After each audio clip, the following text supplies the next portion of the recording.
de connaître les coupables, de juger et de montrer au peuple de Guinée, à l'opinion nationale et internationale, les coupables de ces odieux crimes qui se sont passés en Guinée, où il y a eu des centaines de morts, des femmes blessées, des personnes disparues, des corps qu'on n'a pas retrouvés. Jusque-là, je parle de ça avec beaucoup d'amertume. Les autorités d'antan ont essayé de faire le jugement. On a commencé à mettre les premiers jalons au temps du professeur Alpha Condé. Et ça a pris le temps que ça a pris, ça a traîné.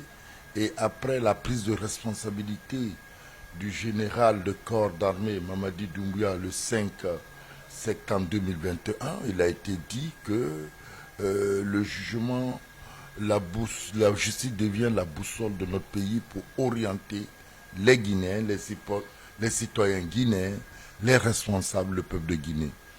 Alors sur ce, les instructions données, il y a eu plusieurs ministres qui se sont succédés. Et à l'arrivée du ministre Charles Rouet, le jeune ministre très bouillant, qui a pris encore sur les orientations du chef de l'État, ce procès que après le corps, que ça allait arriver, vaille que vaille, coûte que coûte. On a mis les coups spécial de Dixine et voilà, on a transformé, ça a été ouvert. Les coupables ont été arrêtés et le procès a eu lieu après une année et quelques. Le lundi, le mercredi dernier, j'étais au palais, le 31, où j'ai assisté au verdict lu par le procureur Tunkara, Ibrahima Tunkara II. Je veux vous dire, dans tout jugement, partout sur cette terre, il y a toujours des gagnants et des vaincus. Il y a des satisfaits et des non satisfaits. Parce que l'être humain, écoute, la culpabilité, de fois, c'est difficile que les gens se disent oui, j'ai eu tort, j'étais coupable.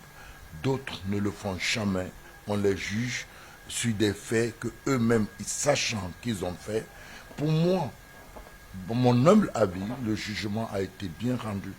Les coupables ont été jugés et les verdicts donnés par la Cour étaient très satisfaisants. Et je pense que je ne suis pas le seul Guinéen à le dire. Il y a eu beaucoup de personnes qui ont été interrogées par d'autres médias, par d'autres radios, par d'autres sites, qui ont dit la même chose. Ils sont satisfaits. Le dénouement est arrivé jusqu'à terme, puisque il y a des années, on pensait que en donnant le verdict du 28 septembre, la Guinée allait se lever, on allait brûler le pays. Il y avait tellement d'humeur, de rumeurs autour de ce jugement. Pratiquement tous ces hommes forts, ces officiers de l'armée guinéenne qui ont été mis aux arrêts, jugés aujourd'hui. Le dénouement, tout le monde sait, ceux qui ont failli ont été condamnés à des peines qu'ils ont méritées. Ceux qui ont été injustement mis aux arrêts pour des fins d'enquête ont été libérés, ils vont regagner chez eux. C'était un procès très long et médiatisé à travers le monde entier. Et comment le journal Oroya a-t-il couvert ces procès?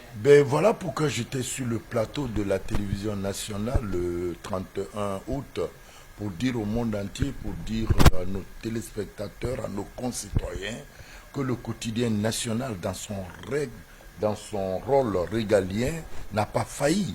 On a été là dès l'ouverture et on a affecté des journalistes pour couvrir de bout en bout ce procès. Vous pouvez le retrouver dans nos colonnes. Les 22 mois, on était là, présents. Et je pense que Dieu merci, alhamdoulilah. Et aujourd'hui, comme je le disais sur le plateau, c'est le procès de Nuremberg pour la Guinée. C'est le procès de Nuremberg pour la Guinée, c'est le procès de Vichy pour la Guinée. C'est les grands procès que le monde entier a connus, des pays ont connu. Aujourd'hui, la Guinée a connu son grand procès, qui a été le procès du 28 septembre. Et comment